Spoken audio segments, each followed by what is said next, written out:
We are just a couple of weeks away from the premiere of Avatar Fire and Ash, the third Avatar movie.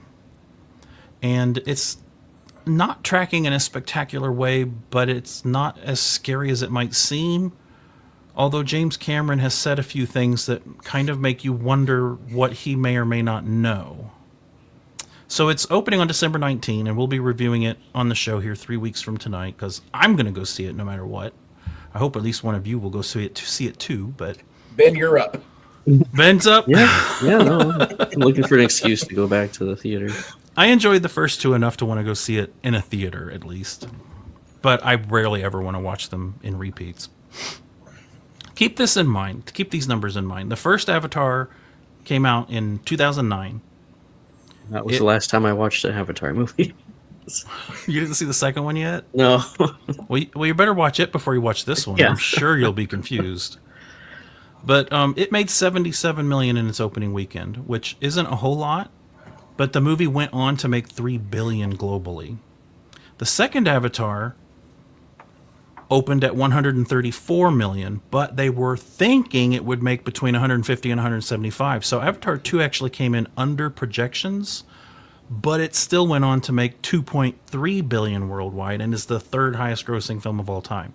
The first Avatar is the top grossing film of all time. Part 2 is the third grossing. I actually don't know what the second one is, but it's probably a Marvel movie, I imagine. So right now they're saying the third one's going to come in with 110, which is even less than the second one made its opening weekend, which is a little disconcerting. But if you keep in mind that the first and second movies, despite how enormous they ended up being, they're really not opening weekend movies, which is kind of a strange thing. Because most movies, like Marvel movies and Star Wars movies and other big type blockbuster things, they start out huge and they get progressively smaller. But Avatar movies have legs like other things don't, so maybe that's going to help it, even though they're saying this is kind of a lackluster opening. The other things I think we should keep in mind going into this weekend is that James Cameron was on a podcast recently and said going to the movies on this article by Chris McPherson, he says, we're at about 75% of what moviegoing was in 2019. And he credits that largely to COVID and streaming as obstacles that we have not yet overcome. And he's also concerned about sequelitis, thinking the audiences might not perceive the third movie as the culmination of a trilogy the way they do something like Lord of the Rings. He didn't say how much the movie needed to make, but he did say it needs to make 1 metric fuck ton of money. Which means we have to make 2 metric fuck tons of money to make a profit. I have no doubt this movie will make money. The question is, does it make money enough to justify doing it again? I've been in Avatar land for 20 years, actually 30 if you count when I wrote it. If this is where it ends, cool. So James Cameron is like planting the seed in everyone's minds that a 4th and 5th Avatar movie are not done deals. They've shot some of Avatar 4, but they haven't done any post-production on it, which on these movies is everything. And if he doesn't see that this movie is going to make enough profit, he says he'll just write a book to wrap up all the loose story ends. So I thought that was interesting. The other interesting thing that happened was that Disney had its shareholder meeting about 2 weeks ago. And they have a weird schedule. Their end of year was actually last month. And the quarter that Avatar's coming out in is actually the first quarter of next year for them. And they told their shareholders to expect the company to make $400 million less in the quarter in which an Avatar movie is opening than this quarter last year. Which doesn't sound that good. Although, they don't make as much money as James Cameron does with these Avatar movies. But they make something. I don't know what it is. I have never been able to find out the percentage cut between Lightstorm Entertainment and Disney with these. But that didn't sound good either. So I'm almost like wondering, did they test this thing and it didn't do well? I don't know. Like, all of a sudden I'm very curious, even more so than I already was, about how this Avatar movie was going to do.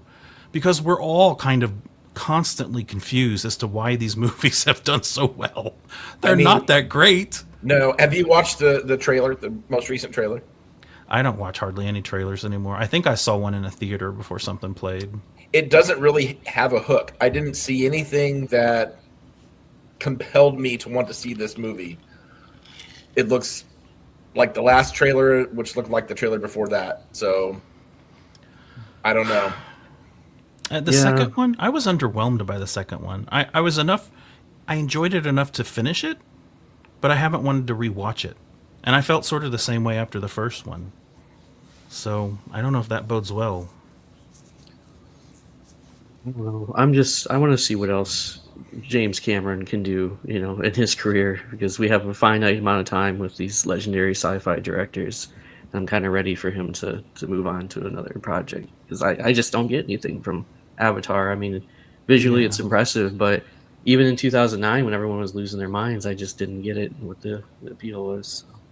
I mean, it's less visually impressive because there are other movies out there that kind of do a quality approaching this, CGI has overwhelmed movies as of late. I'm sorry if I burp all over the audience tonight. I'm drinking tea. I guess a lot of ground was being broken at that time with visual effects between like 300 Sin City and Avatar. But Cameron's 71 years old right now. If things go according to plan, Part 4 will come out in 2029, which seems like a long time from now. And Part 5 would be in 2031. So he'd be almost 80. Wow.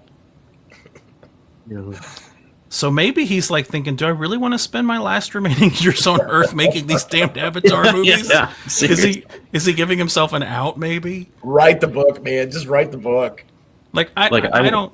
I don't want to make it seem like I hate the Avatar movies, because I don't. I actually think they're a very different kind of movie.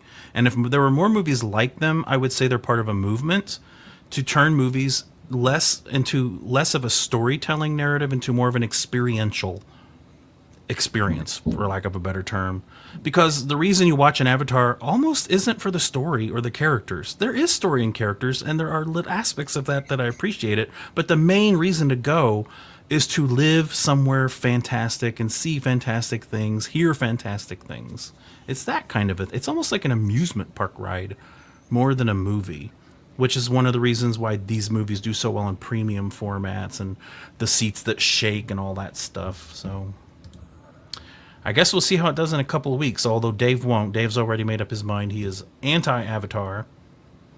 And Ben and I will be the avatars buying tickets. You sure will. You can have Wicked. We'll take Avatar.